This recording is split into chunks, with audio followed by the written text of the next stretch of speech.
प्रयागदास ने हाथ जोड़े लेकिन कहा, ये मुझे लगता नहीं है कि मेरी बहन है। क्या तुम अपनी बहन से पहले भी कभी मिले हो? नहीं, मिल तो पहली बार ही रहे। फिर कैसे कहते हो ये तुम्हारी बहन नहीं है? राम ने कहा, बहन सीता तुम्हारी यह। बाल ने कहा कि समझ में ना आता है। क्यों? जब भाई को बहन मिलती है, विरह व्यथा से चरणों में लोट लोट कर रोती है बहन जब भाई मिल जाता है। भाई को देखकर बहन छाती से लिपट कर रोने लगती है। अगर ये मेरी बहन होती तो ऐसे खड़ी रहती? सीता माता के आंसू भर आए। भूल गई मैया पर भैया हमें भूले नहीं, भैरव सिया के उर्भाव भर आता है। रोने लगी सीता आंसुओं से पग धोने लगी, भाई भगनी का भगवान धन्य नाता है। श्री सीता जी ने राखी बांधी। जय श्री राम। मित्रों, आज की जो कथा हम आपके सामने लेकर आए हैं, इसे सुनकर आपकी आंखों में आंसू अवश्य आ जाएंगे। किस प्रकार एक बालक ने भगवान को प्राप्त किया, भाई बना, किस प्रकार प्रभु ने उसे दर्शन दिए। बहुत ही सुंदर कथा है मित्रों, सनातन धर्म की यही तो विशेषता है कि किसी से भी आप रिश्ता जोड़ सकते हैं। भाई बहन का, माँ बाप का, माता पुत्र का, मतलब आप कैसा भी रिश्ता बना सकते हैं। प्रेम भरा नाता आप जोड़ सकते हैं और भगवान भी उसे सहर्ष स्वीकार करते हैं। ऐसे बहुत सी मिसालें सनातन धर्म में मौजूद हैं, सत्य घटनाएं हैं। उसी पर आधारित एक सत्य घटना यानी सत्य कथा है। मित्रों, ये कथा गुरु जी ने ऐसे समझाई है कि आपके आंसू आ जाएंगे। चलिए मित्रों, कथा को श्रवण करते हैं, उसके बाद बात करते हैं।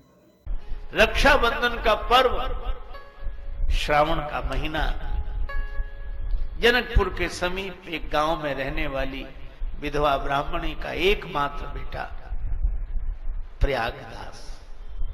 प्रयाग सबने राखी बांधी। बहनों ने अपने अपने भाइयों के हाथ में राखी बांधी। प्रयाग को किसी ने राखी नहीं बांधी। सभी होते हैं रिश्तेदार, जबकि जर पास होता है और बिगड़ जाता गरीबी में जो रिश्ता खास होता है। प्रयागदास रोते हुए आए, मां मुझे किसी ने राखी नहीं बांधी। मां ने आंखों में आंसू भरकर कहा कि बेटा तुम्हारे कोई बहन नहीं है, बहन होती तो तुम्हें राखी बांधती। मेरे कोई बहन नहीं है। अब नन्हा सा बालक, 9 वर्ष का बालक, वो कहे कि जब सबके हाथ पांव नाक कान है तो मेरे हाथ पांव नाक कान है, और जब सबके बहन है तो मेरे बहन क्यों नहीं है? मां कैसे समझाती? और बालक रोए। अंत में मां ने कहा कि बेटा तुम्हारी भी बहन है, पर वो यहां नहीं है, अभी अपनी ससुराल में है। मेरी बहन का नाम क्या है? मां कहती बेटा तुम्हारी बहन का नाम सीता है। उनकी ससुराल कहां? अयोध्या है। मैं जाऊंगा। मां बोली अभी नहीं, तू और बड़ा हो जा, फिर मैं ले चलूंगी तुझे। लेकिन बालक के मन में यह भाव, मेरी बहन, और मां ने केवल जनकपुर के नाते कह दिया, मिथिला के नतवा से बढ़ी गेले शान है। मिथिला के नाते से ये शान बढ़ गई।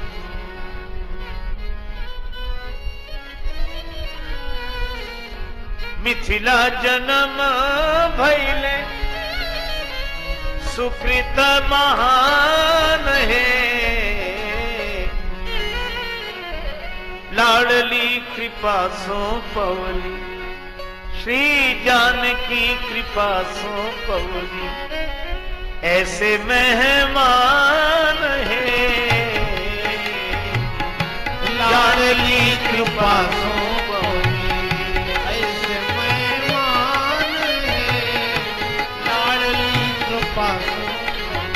जानकी जी की कृपा से ऐसे मेहमान मिले, और जानकी जी हमें मिली जनकपुर की कृपा से। इसीलिए माँ ने भी कहा कि तुम्हारी बहन जानकी जी हैं, अयोध्यापुरी ससुराल है उनकी, वहीं है। बालक कहे मैं तो जाऊंगा, माँ कहे कि बड़ा हो जा मैं ले चलूंगी। बालक मौन हो गया, पर मन छटपटाता रहा। रात्रि को मां के साथ सोया, नींद नहीं आई, आंख बंद किए पड़ा रहा। आज सवेरे 4 बजे ही जग गया। थोड़ी नींद लगी फिर जाग जाए, नींद लगे फिर जाग जाए, सवेरे के 4 बज गए। उसको लगा कि मां ने सब पता बता ही दिया है, और अयोध्या तो वैसे ही प्रसिद्ध है, मैं पहुंच जाऊंगा, ज्यादा दूर थोड़ा ही है, बहन से राखी बंधवा के लौट आऊंगा शाम तक। लेकिन बहन को कुछ देना तो पड़ेगा। मां के पास केवल 2 धोतियां, एक वो धारण कर लेती, एक धोकर डाल देती, और कुछ नहीं था उसके पास। फटी हुई सिली हुई धोती धुली हुई रखी थी, प्रयागदास ने वह धोती ही उठा ली, बगल में दबा ली। बहन राखी बांधेगी उसे दूंगा, और पैदल पैदल चल पड़े। अब जनकपुर से कोई अयोध्या पैदल आवे तो महीनों का रास्ता है। थोड़ी दूर ही चले, थक गए, सोचा आराम कर लूं फिर चलूंगा। एक पेड़ के नीचे आंख बंद करके सो गए, धोती सिरहाने रख ली, नींद लग गई। जब भगवान का कोई बनता है तो भगवान उस नाते को निभाते हैं। भगवान बोले जे तो चले विनीत तू जगतज मेरी ओर, तू संसार छोड़कर जितना मेरी ओर चलता है, तेते पग मैं भी धरूं करूं कृपा की कोर, उतने चरण मैं भी रखता हूं। भगवान जितना मैं चलूंगा उतने ही चरण आप रखेंगे तो कल्याण कैसे होगा। नहीं नहीं, चिंता की बात नहीं, एक चरण तेरो परे मम हित चित पे छूछ, और मेरो चरण बढ़ाई वो राजा बलि से पूछ। मैं जब चरण बढ़ाता हूं तो राजा बलि से पूछो। प्रयागदास सो गए, वृक्ष के नीचे आंख लग गई थी। नाम ना भूल जाऊं, सीता, सीता, अच्छा बहन का नाम सीता, बहनोई का नाम राम, सीताराम सीताराम सीताराम। सो गए। आश्चर्य, सोए थे वृक्ष के नीचे, और जब जागे तो सरजू किनारे वृक्ष जो उठे, भैया ये तो नदी है और ये नगर है, ये नदी कौन सी? लोगों ने बताया सरयू नदी है, और ये अयोध्या नगरी है। प्रयागदास ताली बजा के बोलो आ गए। वही मां से मैंने कहा था ज्यादा दूर थोड़े ही है, अभी पहुंच जाएंगे। अब सवेरे निकले थे 9-10 बजे, तो अयोध्या पहुंच गए। अब सबसे पूछे, जो भी मिलता उसी से पूछते, भैया हमारी बहन सीता का मकान कहां है? अब साधु संत कहें मकान थोड़ा ही, मंदिर है उनका। और ये कहें मंदिर, अरे वो कोई देवी देवता थोड़ी है, हमारी बहन है। राखी बांधने नहीं आई तो हम आ गए, मकान बताओ। महात्मा कहे मकान तो, अरे बहनोई का नाम राम है। हाँ वही तो हम कह रहे हैं, उनका मंदिर है कनक भवन, सीताराम जी का मंदिर। किसी को प्रभु मिलते हैं वन में, किसी को मिलते अपने मन में, और जिसको जहां मिले सो जाने अपने, तो प्रभु कनक भवन में। वो कहे कनक भवन में होंगे तो ठीक लगेगा, हमारे बहन बहनों ही अलग हैं, उनका मकान है, हमें पता नहीं। कुछ लोग कहते पागल है, पर इन्हीं बिगड़े दिमागों में भरे अमृत के लच्छे हैं, इन्हें पागल ही रहने दो, ये पागल ही अच्छे हैं। किसी ने कोई पता नहीं लिया। अब तो ये सोचने लगे, मां ने इसीलिए मना किया था तो मत जाओ, इसीलिए मना किया था। बताओ, वो ऐसे राजा हैं, उनके डर से सब ऐसे ही घूमते हैं। अब संत तो त्यागी, कपड़े भी नहीं पहनते, चुपचाप रहते हैं, थोड़ा बोलते हैं, मैं मकान पूछता हूं, मंदिर बताते हैं। शाम हो गई, पूछते पूछते भूख भी लग रही थी, चलो लौट जाएंगे, सवेरा होते ही लौट जाएंगे। वशिष्ठ कुंड के पास एक नीम वृक्ष के नीचे आंख बंद हुई, सो गए। अर्धरात्रि के समय में अचानक प्रकाश हुआ, आंख चौंधिया गई। आंख खुली तो देखा एक हाथी झूमते हुए आ रहा है, झूमता आवे, और हाथी पर विराजमान भगवान श्री सीताराम जी, श्री सीताराम, और उस हनुमान जी के महावत, उस हाथी के महावत श्री हनुमान जी। सेवक पीछे पीछे आ रहे हैं। इसने जो दृश्य देखा तो चौंका। हाथी को देखकर समझ गया, नाराज हो गए, इसलिए सोचते हैं रात में ही हाथी से कुचलवा दो इसे।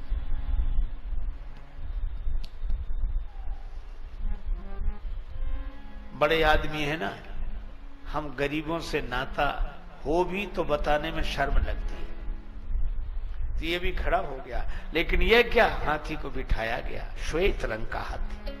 हाथी बैठा, सीढ़ी लगाई गई और सीढ़ी से भगवान श्री सीताराम जी उतरे। प्रयागदास के पास जाकर खड़े हो गए। इतनी सुंदर दिव्य दंपत्ति का दर्शन की झांकी देखकर आनंद मग्न हो गया। राम जी ने मुस्कुराकर कहा, भैया प्रयागदास। प्रयागदास क्योंकि ये तो हमारा नाम भी जानते हैं। श्री सिया जी की ओर देखकर कहा, ये तुम्हारी बहन है।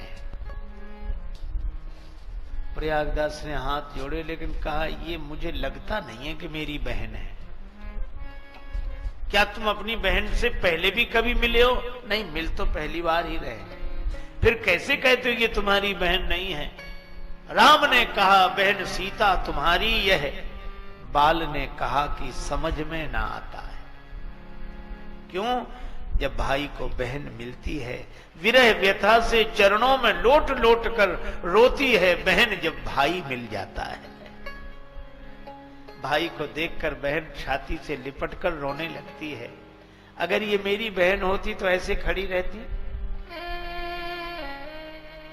सीता माता के आंसू भर आए। भूल गई मैया पर भैया हमें भूले नहीं, भैरव सिया के उर्भाव भर आता है। रोने लगी सीता, आंसुओं से पग धोने लगी, भाई भगनी का भगवान धन्य नाता है। श्री सीता जी ने राखी बांधी प्रयागदास के हाथ में। प्रयागदास का सिर झुक गया, आंसू बरसने लगे। धोती जो धुली हुई, फटी सिली हुई साथ लाए थे, सिर झुकाकर वो धोती ही ऊपर कर दी। बहन, यह तुम्हारे लिए।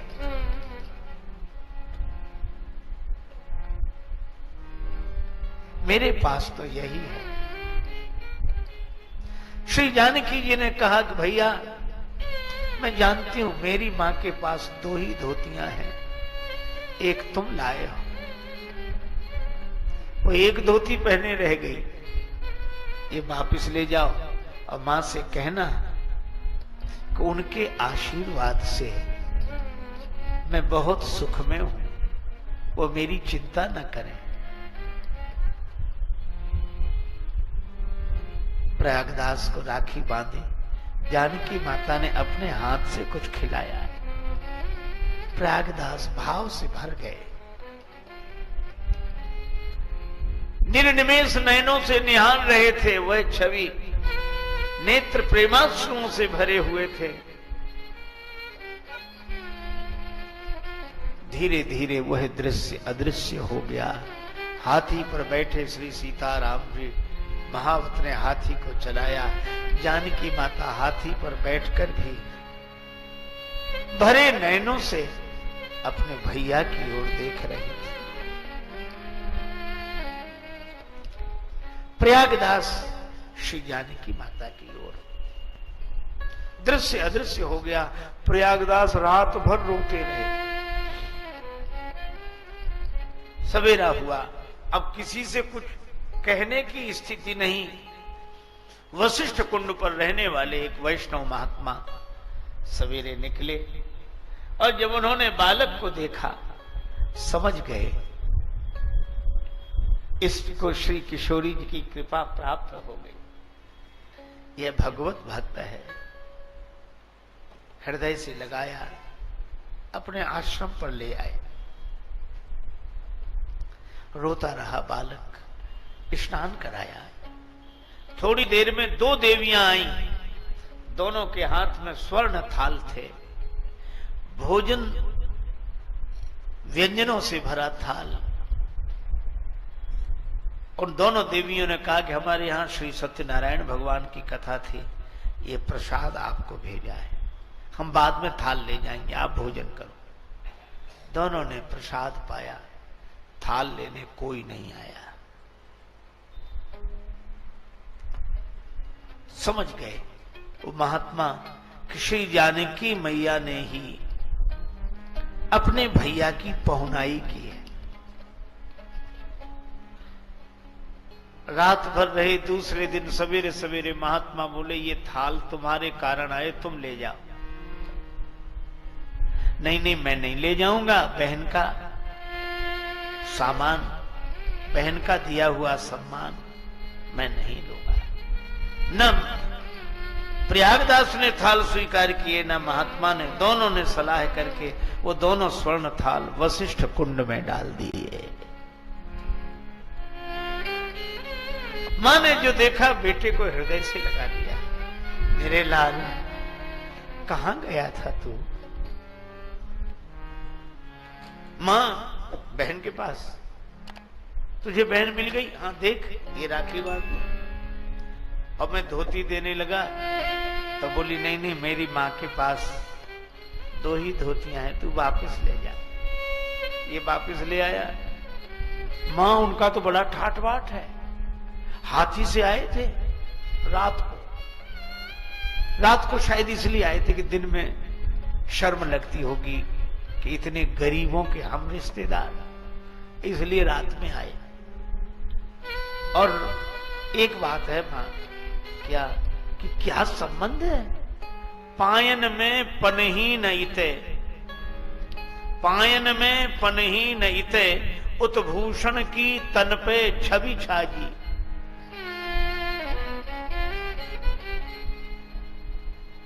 पायन में पनही नईते, उत्भूषण की तन पे छवि छाजी।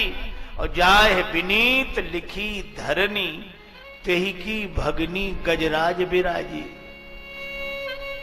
हमारे भाग्य में धरती लिखी है और हमारी बहन हाथी पर बैठी।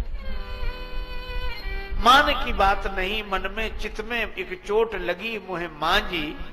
और बात कहीं बहनी दुई चारी, पे बोले नहीं बहनोई मिजाजी। पर मां ने आकाश की ओर देखकर आंसू बहाते हुए हाथ जोड़े। वंदे विदेह तनया पद पुंडरीकम। श्री जानकी जी, आपने संबंध की लाज रखी।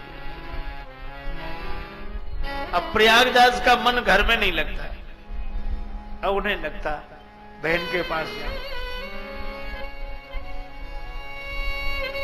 बड़े हुए तब समझ में आई बात, अब क्या करूं? मां अस्वस्थ रहने लगी, सेवा करते रहे। जब मां का शरीरांत हुआ तब अंतिम संस्कार भोज भंडारा करके जन्मभूमि को प्रणाम करके अवध आ गए। अवध में एक वैष्णव संत से दीक्षा ले ली। दीक्षा लेकर श्री सीताराम जी का भजन करने लगे। नित्य कथा सुनने जाते, सीताराम सीताराम सीताराम सीताराम करते रहते।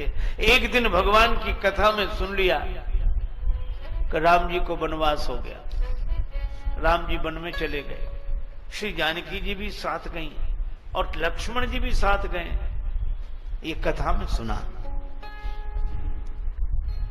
अब बड़बड़ाने लगे, क्या हो गया है इनको, किसके घर में झगड़ा नहीं होता, पर इतने छोटे से झगड़े के कारण कोई वन में जाता है? पर कोई समझाने वाला भी तो नहीं था इन्हें। खुद गए तो गए, हमारी बहन को भी लेकर गए। और लक्ष्मण जी वो तो वैसे ही बड़े क्रोध में हैं, वो ही ले गए होंगे सबको। मिले तो फिर मैं बात करूं जरा इससे। रोते जाए। व्यास जी से पूछा, वन में गए? हां गए हैं ना, तो कहां होंगे इस समय? यही अंतर है, हम लोग कथा को जानते हैं पर भक्त लोग कथा को जीते हैं। कहां होंगे इस समय? व्यास जी ने सोचा ये बड़ी कठिनाई, पर उन्होंने कह दिया चित्रकूट में। अच्छा चित्रकूट में, तब ठीक है। जब किसी से कुछ नहीं मांगा अब मांगने लगे, जो भी मिलता भैया कुछ दे दे। क्यों? अरे अब कलह किसके घर में नहीं होता? वो देखो सीताराम जी, वो बहन भैया, बहन और हमारे बहनों दोनों चले गए, लक्ष्मण भैया भी गए संग में। अब पछताते होंगे बेकार वन में आए। कितना कष्ट है वहां वन में, न बिछाने को न ओढ़ने को, नंगे पांव विचरण कर रहे, आज इस वृक्ष के नीचे, कल उस वृक्ष के नीचे। तो उनके लिए कुछ इंतजाम करना है। लोग प्रसन्नता से देते, संत मांग रहे हैं। पैसा इकट्ठा किया, 3 जोड़े जूते बनवाए, 3 जोड़े पलंग और 3 जोड़े गद्दा, तकिया, रजाई। आप आश्चर्य करोगे, इन्हें हम लोग पागल समझते हैं। ये तीनों पलंग, जूते, रजाई, गद्दा सब अपने सिर पर रखा और अयोध्या से पैदल पैदल चित्रकूट के लिए चले। बीच में रुक जाते, फिर सीताराम सीताराम करते, फिर आगे चलते, फिर सीताराम सीताराम करते, फिर आगे चलते। चित्रकूट में फटिक शिला के पास मंदाकिनी गंगा के किनारे सामान उतार कर रखा। अब कहने लगे कहां हो, आ जाओ, हम जान रहे हैं कि हमारे डर से छिप गए हो। सोचते होगे पता नहीं क्या क्या कहेगा। कहना तो बहुत कुछ था, क्रोध भी बहुत था, लेकिन अब मैं कुछ नहीं कहूंगा। आ जाओ, मिल जाओ, मिलो। अब बहुत पुकार लगा मैं, नहीं आए भगवान। नहीं आए तो सामान वहीं रखकर फिर उठाया सामान, नदी के उस पार चित्रकूट के जंगल में घुस गए। अब घोर जंगल, मंदाकिनी के उस तरफ। कहां हो, मिलो मिलो, छिपने से काम नहीं बनेगा। और जब उस जंगल में घुसे तो भगवान श्री सीताराम लक्ष्मण जी के साथ प्रकट हो गए। प्रकट हो गए तो चरणों में गिर गए, रोने लगे। आप भी किसके घर झगड़ा नहीं होता, ऐसे बढ़िया महल छोड़कर जंगल में चले आए। ये देखो कितना कष्ट है आप, बहुत। हम आपके लिए पलंग लाए हैं, एक एक पलंग ले लो। ये जूते लाए हैं, ये कपड़े लाए हैं। भगवान राम ने कहा कि भैया आपने कष्ट तो उठाया, लेकिन हम पिताजी के वचन से वन में आए हैं। हम जूते नहीं पहनेंगे, पलंग पर नहीं बैठेंगे, हमारा नियम है। तो उलाहना देते हुए बोले, पलंग पे न बैठेंगे न पहनेंगे जूते, बड़े व्रतधारी के बेटा बने हैं। ये कोई बात हुई? कष्ट पा रहे हो, ये स्वीकार करो। और रोने लगे। श्री जानकी मैया ने कहा कि भैया बहुत दुखी हैं, इनको आप अपने साकेत का वैभव दिखा। तो वही ऐसा चमत्कार हुआ कि बड़ा दिव्य सिंहासन श्री सीताराम जी विराजमान, यहां से वहां तक सेवक सेवकनी और आरती करने वाले, पूजा करने वाले, चमर डुलाने वाले, स्तुति करने वाले। और जो यह दृश्य देखा सो हाथ जोड़ के बोले कि तुम तो बड़े ठाठ से रहते हो, इतना सुख तो कहीं किसी को नहीं है। अच्छा एक बात बताओ, इतने सुख से रहते हो तो ये दुनिया वालों को पागल काहे को बना रखा है? और वो पागल है तो एक हम जिंदगी में कभी मांगा नहीं, मांगते फिरे, तुम्हारे लिए सामान ले आए। भगवान फिर उसी रूप में आ गए। प्रयागदास बोले इस सामान का हो क्या? भगवान बोले इस सामान का आप उपयोग करो। भगवान को श्री सीताराम जी को, लक्ष्मण जी को प्रणाम करके लौटे। एक पलंग रख लिया, जूते पहन लिए, पलंग उस पर गद्दा तकिया, पैदल पैदल चले। चित्रकूट से आ गए प्रयाग। प्रयाग में लगा था माघ मेला, मेले में नहीं गए। मेले के बाहर ही नीम का एक वृक्ष था और नीम के वृक्ष के नीचे अपनी चारपाई बिछाई, गद्दा तकिया लगाया, आराम से सो गए। मिट्टी का एक पात्र था, उसमें जल भरा, उसको करवा बोलते, वो रखे। किसी ने कहा कि महाराज मेले में नहीं गए? तो कहने लगे मतवादी हैं वहां इकट्ठे, मतवादी हैं वहां इकट्ठे, हम जाके करें क्या मेलों में? और प्रागदास श्री राम को लेकर पड़े रहेंगे ढेलों में। हम तो सीताराम जी का अलावा किसी को नहीं जानते, कुछ हम जानते नहीं, कुछ आता नहीं, बलराम सीताराम।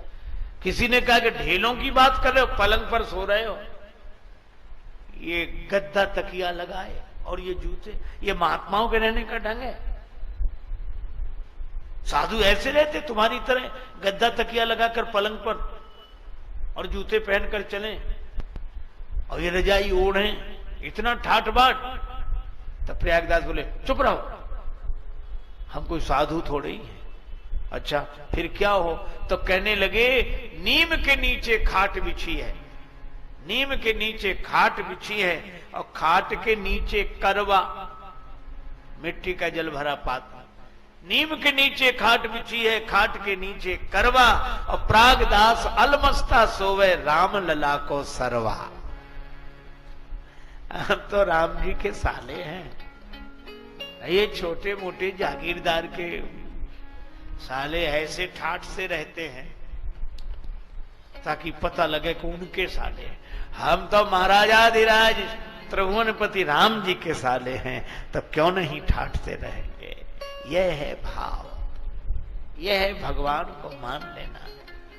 तो प्रयागदास को भी चित्रकूट में मिले, कोलभीलों को भी चित्रकूट में मिले, और चित्रकूट में संत आए, उनको भी दर्शन भगवान ने दिया, देवताओं को दर्शन दिया, और बल्कि मुझे तो यह लगता है कि बाद में अयोध्या जनकपुर का समाज भी चित्रकूट में आ गया। मित्रों, ये थी वो कथा जो कि भाव विभोर कर देती है मन को। बहुत ही सुंदर ये कथा थी। श्री राजेशानंद सरस्वती महाराज जी ने इस कथा का बहुत ही अच्छा वर्णन किया है। गुरु जी की ये बातें मतलब एकदम ज्ञान का भंडार है। अगर इंसान इन्हें सुने और इन पर गौर करे तो उसके जीवन में आने वाले कष्ट हमेशा के लिए दूर हो जाएंगे, और भगवान को कैसे प्राप्त करना है, किस भाव से प्राप्त करना है, यह भी समझ आ जाएगा। संसारिक कार्यों को करते हुए भी हम प्रभु को प्राप्त कर सकते हैं, उनके दर्शन पा सकते हैं। मित्रों, आपको यह कथा कैसी लगी कमेंट में जरूर बताइएगा। वीडियो को लाइक कीजिएगा, चैनल को सब्सक्राइब जरूर कीजिएगा, और कमेंट में जय श्री राम अवश्य लिखिएगा। जय श्री राम मित्रों।